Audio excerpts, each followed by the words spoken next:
Magandang araw mga bata! Narito muli si Teacher Eileen para sa isang masayang kwentuhan. Handa na ba kayo? Umpisahan na natin ha! Ang pamagat ng ating kwento ay, Sino po sila? Sa bayan. Ito ay akda at guhit ni Jomay Tejido, inilathala ng Anvil Publishing Incorporation. Palawakin muna natin ang ating talasalitaan upang higit nating maunawaan ang ating kwento ngayon. Matamlay. Siya ay matamlay dahil meron siyang nararamdaman. Mayroon siyang sakit. Matamlay. Kampana. Tumunog ang kampana ng simbahan. Nakakita na ba kayo ng kampana?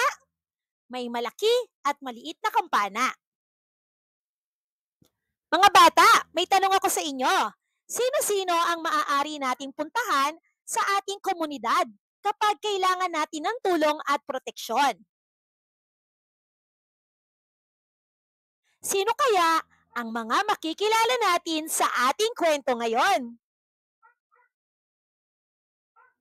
Sino po sila sa bayan? Halina't kilalanin ang mga nasa paligid natin. Sabay-sabay nating tanungin, sino po sila sa ating bayan? Kung masakit ang iyong ngipin, huwag matakot sabihin. Ipapaalala niya sa iyo na laging magsipilyo. Sino kaya siya? Sabay-sabay natin siyang tanungin. Sino po siya?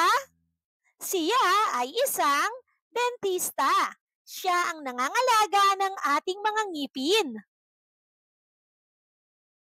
Kung ika'y matamlay, siya ang dapat dalawin. Kaniyang ipapaalala na kumain ng masustansya. Sabayan niyo akong muli ha. Sino po siya? Siya ay isang doktor. Siya ang gumagamot sa ating mga karamdaman. Kung may sunog sa inyo, tawagan siya sa telepono. May tubig siyang karga sa truck na may kampana.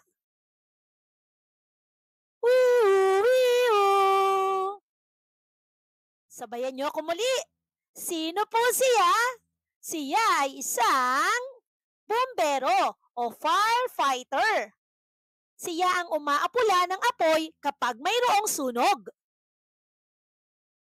Mayroon kang pupuntahan? Parahin lang siya sa daan. Basta't ika'y nasa tamang babaan at sakayan.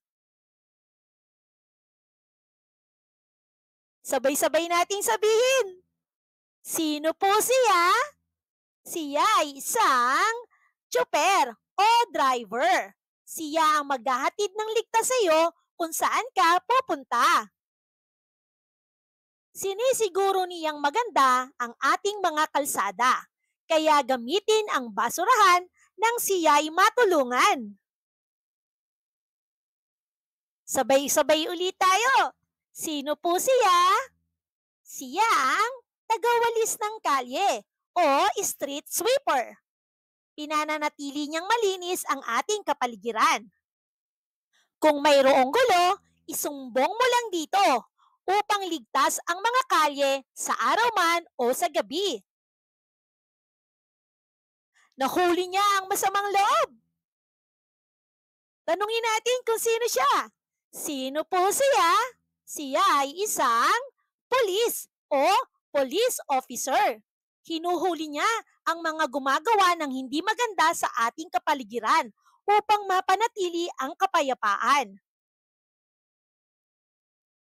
Mabuting kilala natin silang mga matutulungin. Sinisiguro nila ang kaayusan ng mahal nating bayan.